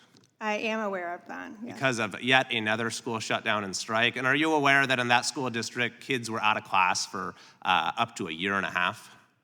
I was not aware of, you mean during COVID? During COVID. And in many districts across the country, of course, schools were shut down yes. for extended periods. How many books did kids have access to inside of classrooms, inside of school libraries, in those schools when they were shut down? That I don't know if there were ways to bring, if there were some students who had access to books that they were brought to them, that I can't tell you. Certainly not very many, I would think. Is that right? I'm sorry? Certainly not very many books were available. Is that right? Ostensibly, that would be correct. But there's a difference here between... Okay, I'm sorry I'm sorry to cut you off. But I just want to say, as you might be aware, Ms. Justice and parents like her tried to get schools open. And we know at this point it was a catastrophic mistake to keep them closed. And that enabled students to have access to all the books that were there. You've been fighting. Your whole testimony has been getting access to a few more books. She got them access. They fought to get students access to all the books. So would you like to take the opportunity to thank Ms. Justice and the other parent leaders for their efforts? I also know that Ms. Justice was a member of a school board, which I really appreciate, but I think that public service is incredibly important. Look, what we're talking... Okay, wait, hold on. Gentleman's time's expired. I've got to move on. Chair recognizes gentlelady from Texas, Ms. Escobar. Thank you, Mr. Chair. This has been a surreal hearing, a surreal experience.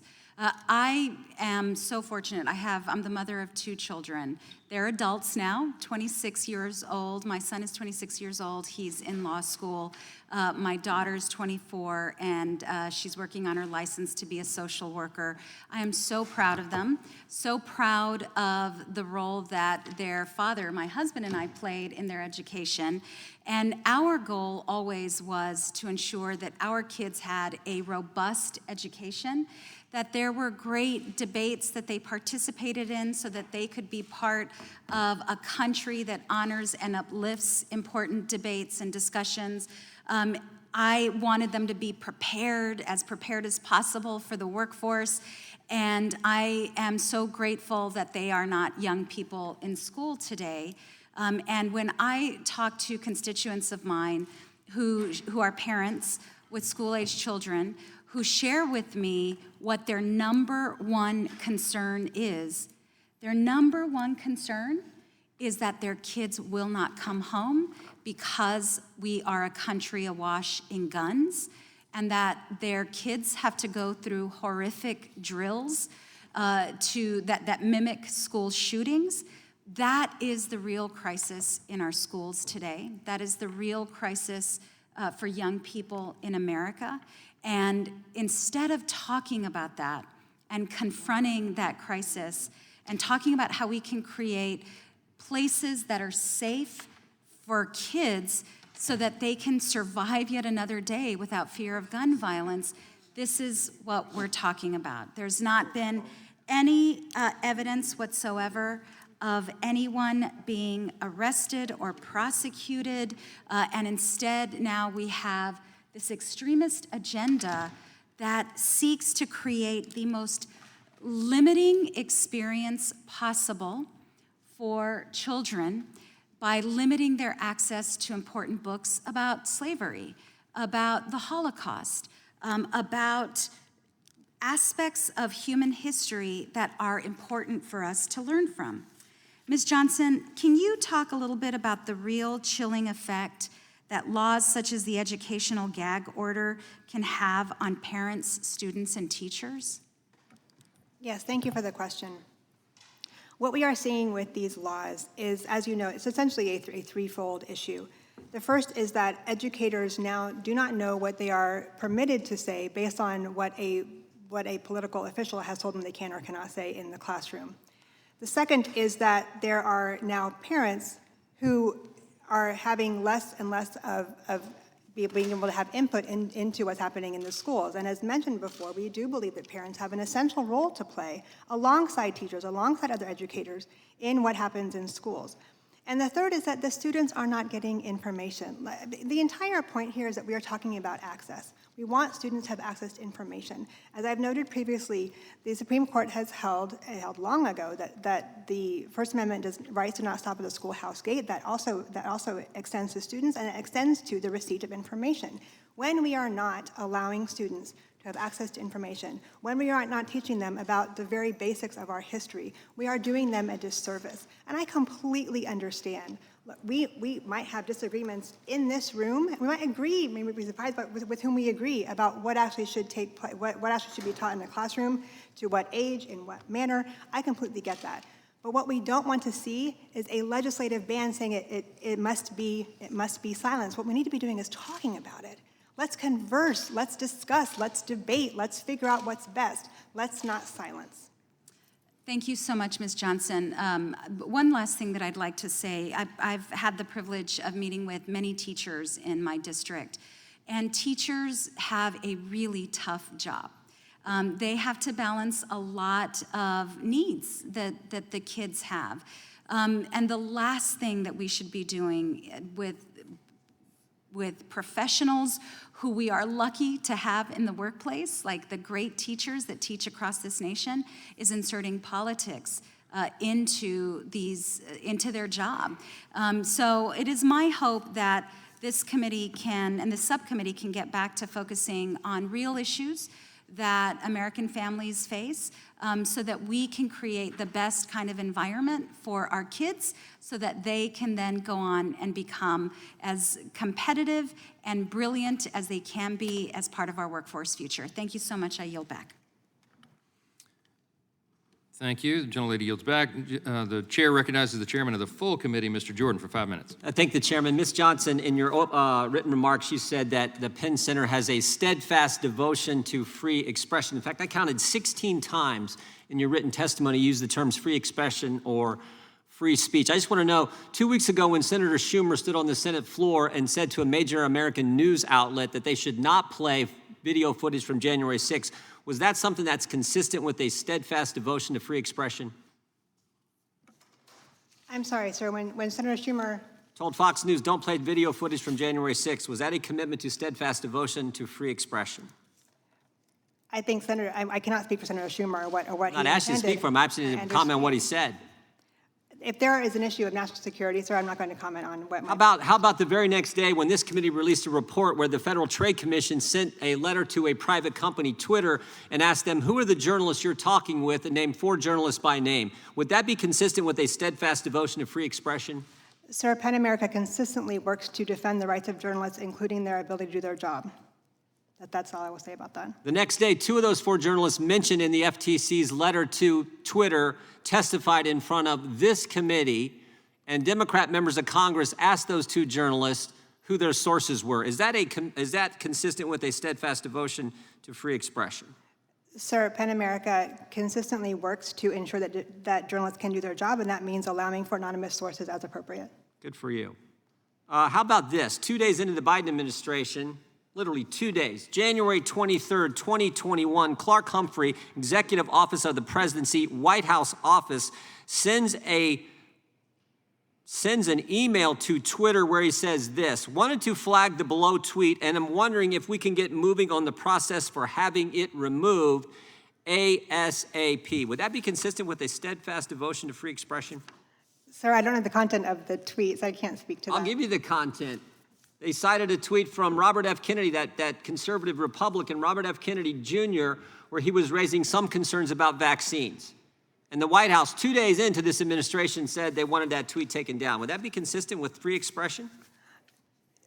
I will say two things about that. One is that, not having seen this, and I appreciate you reading it to me. One is that we would like to err on the side of permitting content, so that because I think it's important to have content. I'm with you. I'm with you. That's why. And I think the other, sir, is that we would also want to ensure that if there is misinformation or disinformation being promulgated, that we're able to address it. Well, that's when it gets scary. That's when it gets real scary. I'm surprised you said that after mentioning free expression 16 times in your written statement, that suddenly now, unless it's misinformation as defined by you, that is entirely contrary to what the First Amendment's about. How about this? National School Boards Association letter that was the catalyst for most of this, frankly, all of this, I think, was sent on September 29, 2021. I just want to read the first sentence. America's public schools and education leaders are under immediate threat. The letter then goes on to say, the NSBA requests a joint expedited review by the Department of Justice. Such review should examine the use of the Patriot Acts in regard to domestic terrorism. Do you agree with the NSBA letter sent on September 29, 2021? Sir, we are not, PEN America has not had a position on that letter. I will just say I understand. No, I'm just asking, well, how about those two sentences I just read? Do you agree with the tone of that in that letter? Do you agree with that? I'll say this, it is really important that any member of a community is able to stand up before a school board and voice their opinion. It is equally important that a school board member is able to carry out this critical, important public service, sir, in a way that keeps our safety. That's really what I always. Well, you know who disagrees with it? Who disagrees with me, sir? All kinds of people, but the most important, I think, entity who disagrees with it is the School Boards Association themselves, because 23 days later, they rescinded it. 23 days later, they said this: we regret and apologize for the letter. There was no justification for the language included in the letter. So, I mean, the idea that the Attorney General still continues to defend his memorandum based solely on this, as Ms. Neely pointed out in her opening statement, I find alarming. And to our three witnesses, Ms. Justice, Mr. Langford, and Ms. Neely, thank you so much for what you did. To your point earlier, Ms. Neely, we are going to talk to these people. We talked to Ms. Garcia today.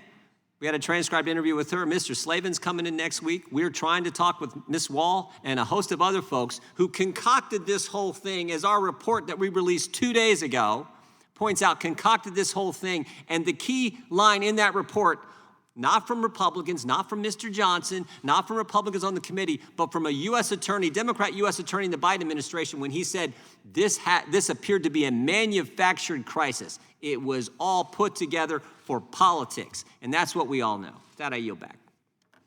Thank the gentleman. The chair recognizes the gentlelady from Texas, Ms. Jackson Lee, for 5 minutes.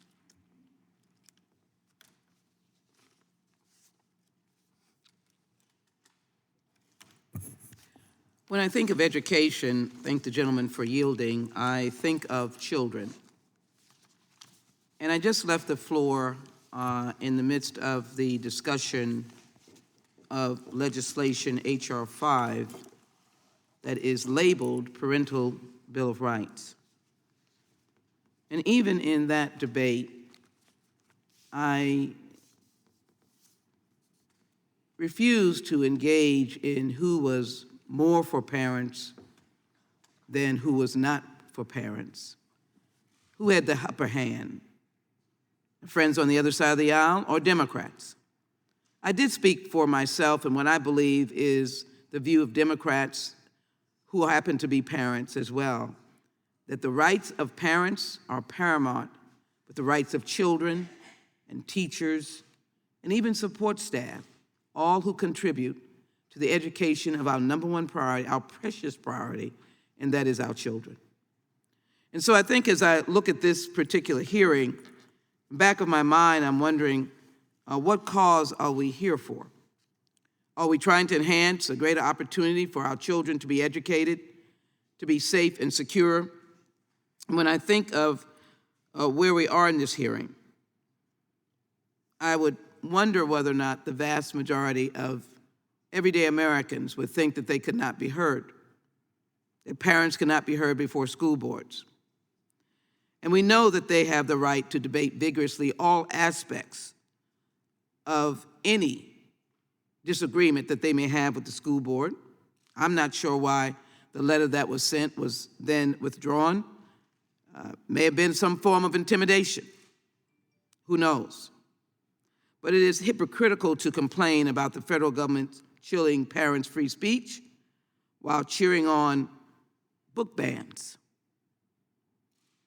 If the majority is truly concerned with protecting free expression, then it should focus on the efforts of some Republican state legislators to ban books. I was just on the floor with a book about Professor DeGrasse. That book, he is an astrologist, banned book. Looks like a lovely book to me with pictures. A story about Nelson Mandela that brought together South Africa peacefully after a tumultuous civil war. Banned book. Diversity, equity, and the inclusivity, banned by the governor of the state of Texas. We should all be free to speak with free expression. But at the same time as we do so, I think we have to recognize, again, the importance of being fair and balanced. Ban books, intimidating language, which I think is important to note. The Supreme Court, for example, though we do have a question of what is obscenity as relates to a Supreme Court justice, but obscenity, defamation, fraud, incitement, true threats, speech integral to criminal conduct and child pornography. So white supremacy bias may result in someone's death. Should that not be questioned? Not eliminated, but if it results in someone's death or assault, it is destructive. So, Ms. Johnson, in acknowledging the other witnesses, and I appreciate your presence here today, I do want to hear your answer that you have probably repeated before. This is in the backdrop of board members being viciously attacked by words by very angry parents in the midst of the pandemic. Most of that was there. How do you frame the value of free speech juxtaposed against the safety of individuals who are in responsible positions who likewise have rights? Thank you for the question. I think it's important to have both. I think that we can achieve a safe environment, a safe public forum in which public servants such as school board members and others can receive commentary, feedback, information, and share it as well, and also have a situation in which community members from parents, teachers, and others in the community can also engage. And I want to be really clear here that parents are free, community members broadly are free under the First Amendment to criticize their schools, their administrators, and governments. That's part of what makes America America. And they can do so even in offensive and vitriolic ways, but there is a limit, as we know, and that is when we are talking about incitement or a true threat. So I do believe that we can have both, and we should have both. I think it's critically important that we do. Gentlelady's time's expired. The chair, thank you. The chair recognizes the gentleman from North Carolina, Mr. Bishop. Thank you, Mr. Chairman. Ms. Johnson, I'm interested in pursuing that a little bit. The chairman titled this hearing, Free Speech, the Biden Administration's Chilling of Parents' Fundamental Rights. And of course, talking about the Attorney General's memo, folks on the other side of the aisle have been interested in talking about what you describe as book bans and educational gag orders. I just wonder, and of course you're free to put anything you want to in your testimony, But did you consider that the subject, the Attorney General's memo, well, let me ask you this way. Did PEN America condemn the Attorney General's memo? We did not put out a statement during the time of the memo, no, sir. So, and you've said, you were very carefully, and you're a lawyer, a First Amendment lawyer, and you know this stuff. You laid out earlier what the First Amendment doesn't protect if there's actual and incitement of imminent violence. Yes, sir. And so is it a matter of concern to you whether the Attorney General of the United States, the highest law enforcement officer, issued a memorandum for action in every judicial district in the country concerning activism relating to school boards? I mean, it matters a great deal, doesn't it? Whether there was a sufficient factual predicate of actual threats or incitement of violence as opposed to that even rambunctious advocacy that you made reference to. I think it's critically important that people have a right to speak out, and I do believe that. We would oppose efforts to restrict protected speech, absolutely. So why do you deem that subject unworthy of comment? I can't speak to what. Did you engage in a wide gamut of free expression issues, is what your testimony says. That's what you do. That's what we And do. here, the highest law enforcement officer in the country did something that can only be described as chilling. And what it appeared to me when I went through every footnote in that NSAB letter that the Attorney General relied upon, I couldn't find. There were like maybe 2 across the country acts involving busting a door in one case. I didn't find, and a lot of these responses coming back from United States attorneys and all these meetings that they summoned said there weren't any. Then the local officers, when they got in touch with them, said, you guys are doing something you have no business doing. Is that not a matter of concern to you as an advocate for free expression? I appreciate the question, sir, and I'm happy to go back and look at it. I cannot tell you at this moment why. So for whatever reason, it didn't arise to a level of significance for you. Not enough to talk about in your testimony anyway, right? No, sir, I wouldn't put it that way. I would put it in the way that we are really focused on ensuring that people do have the right to access, and we have been focused, as you know, and as my testimony reflects, about this wave of censorship that's happening at the state and local level. It does not mean we don't care, sir. All right. But How I about appreciate this the question.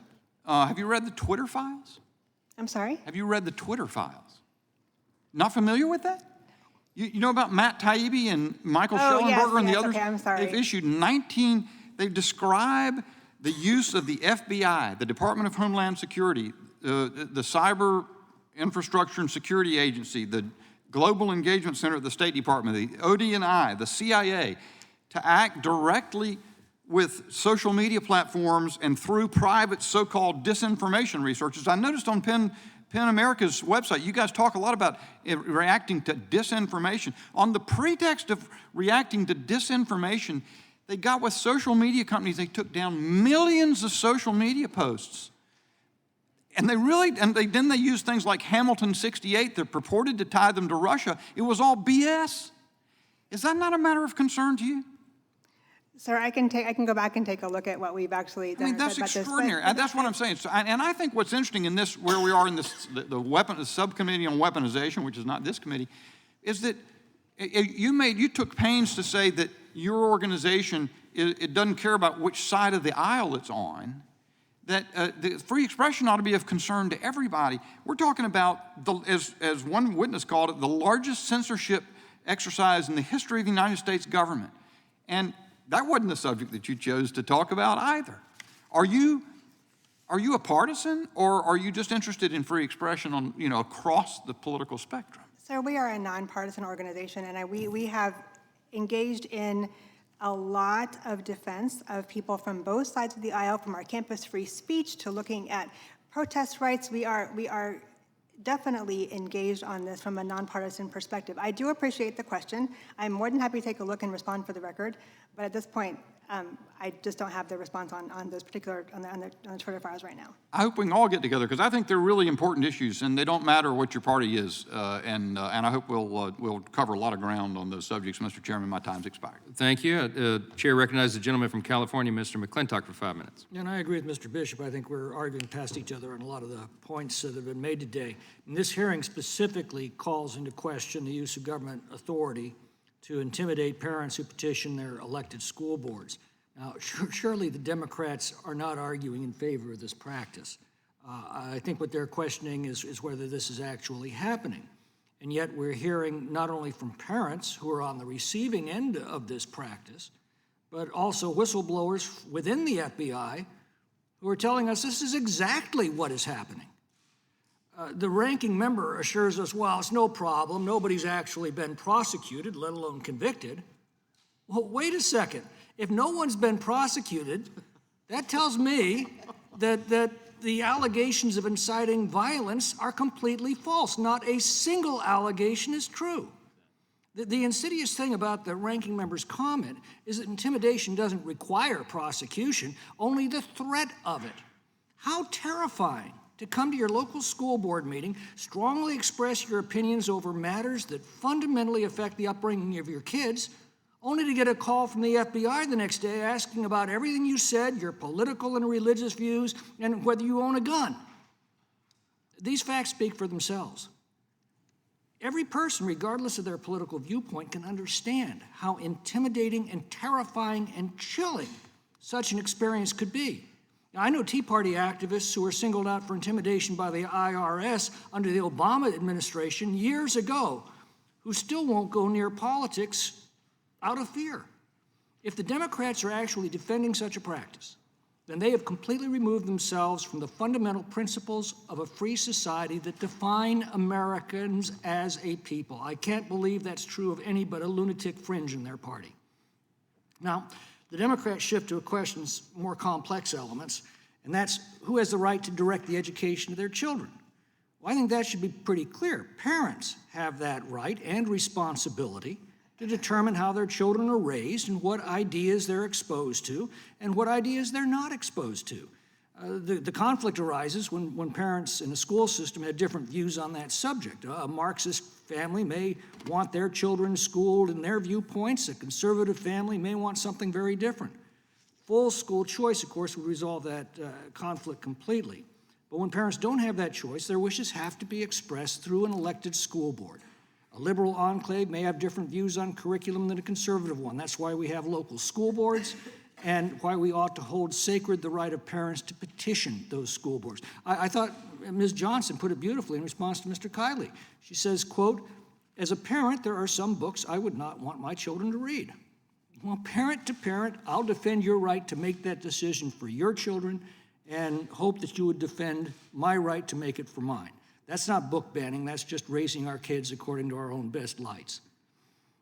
Now, once those children reach the age of majority, well, then that's a whole different matter. Then the right of parents to control their child's upbringing passes to their offspring. Institutions of higher education have the right to choose what to include, what not to include in their curricula, and college students can choose among them. Let me just pause right there. Is there any disagreement across the spectrum on these principles? Well, good. Then I think we've reached agreement on everything except maybe a few members in the minority. I think censorship over any ideas that grown-ups choose to pursue and express are antithetical to a free society. At that point, Jefferson's maxim takes hold that I've sworn eternal hostility to every form of tyranny over the mind of man, and I think that all of the panelists here would agree with that. I've got 2 grown children. They're very independent, very different in their viewpoints, and I'm very proud of both of them. And I want them to live in a country where they feel entirely free to express their views without censorship or fear of official retribution or a knock on the door from the FBI because they expressed a viewpoint that upset some elected potentate, and without anyone telling them what they can or cannot read or think or speak. So if we're all in agreement on that, Mr. Chairman, I think this has been a successful hearing. Thank you. The gentleman from yielding back. The chair recognizes myself for 5 minutes. I'm playing cleanup here, and let me address a couple of things. First, in response to the question and answer provided earlier, the NSBA letter, the National School Board Association letter, dated September 29, 2021, does indeed specifically equate the actions of concerned parents at school board meetings with domestic terrorism. Here's the quote from page 2 of that letter. These actions could be the equivalent to a form of domestic terrorism and hate crimes, unquote. I'm going to read you one other excerpt, and this is also from page 2 of another document. This has been entered into the record. This is the interim staff report, Committee on the Judiciary, on a manufactured issue and misapplied priorities. Subpoenaed documents show no legitimate basis for the Attorney General's anti-parent memo. The excerpt I'm about to read you, I think, explains the why, because a lot of people have wondered why. Why would the Biden administration and the Department of Justice act when it did on that infamous now school board memo? Quote, page 2. The documents received pursuant to this committee's subpoena show the absence of a legitimate nationwide basis for the Attorney General's directive to insert federal law enforcement into local school board matters. The documents also shed light onto how the administration worked with education's special interests to generate the predicate for the Attorney General's directive.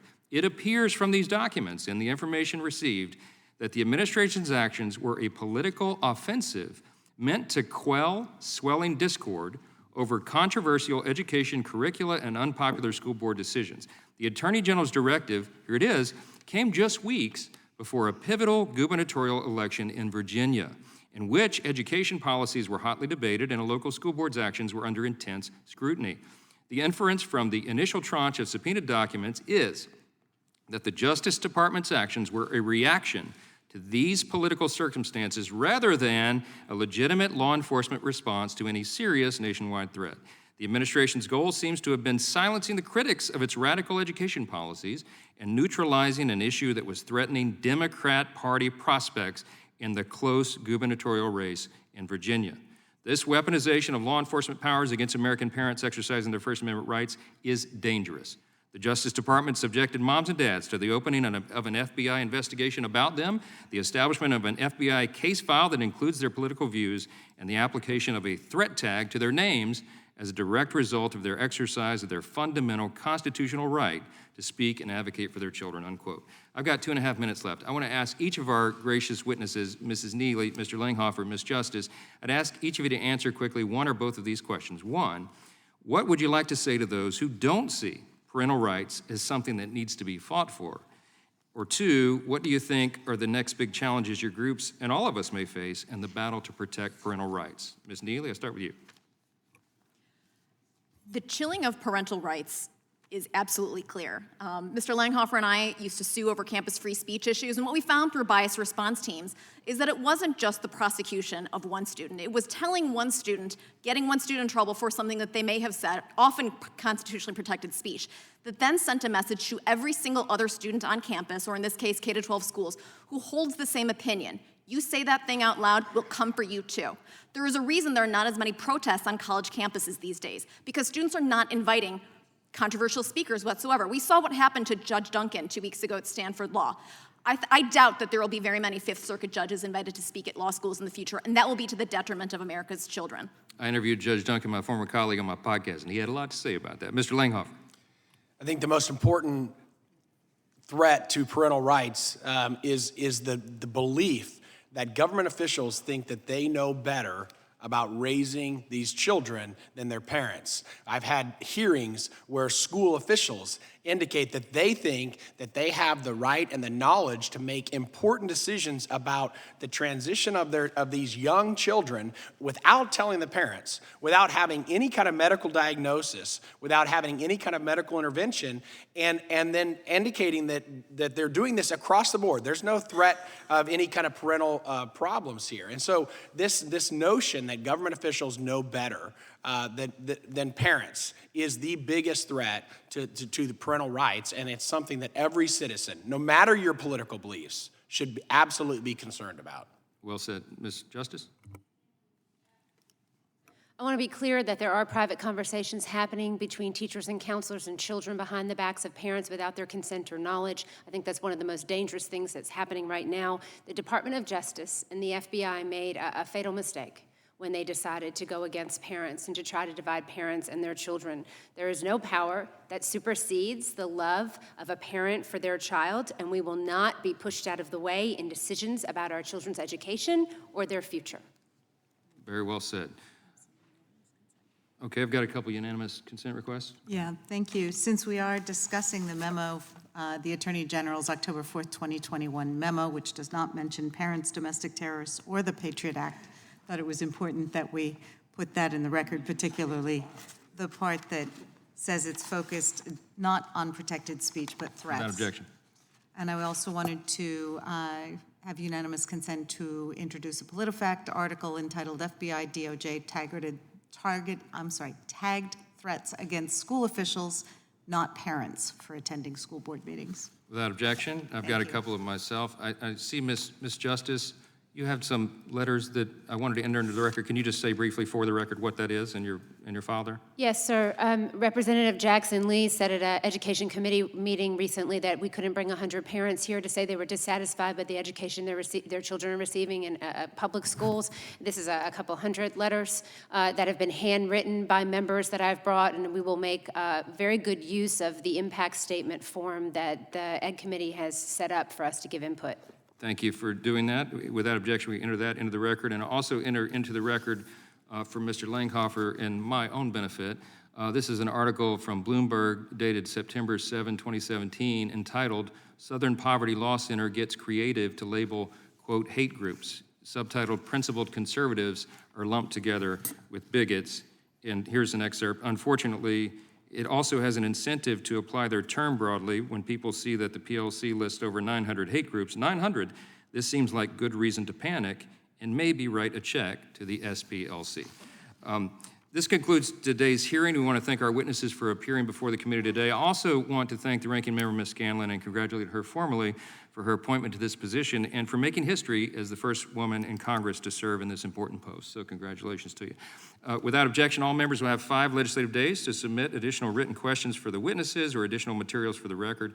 And without objection, the hearing is adjourned.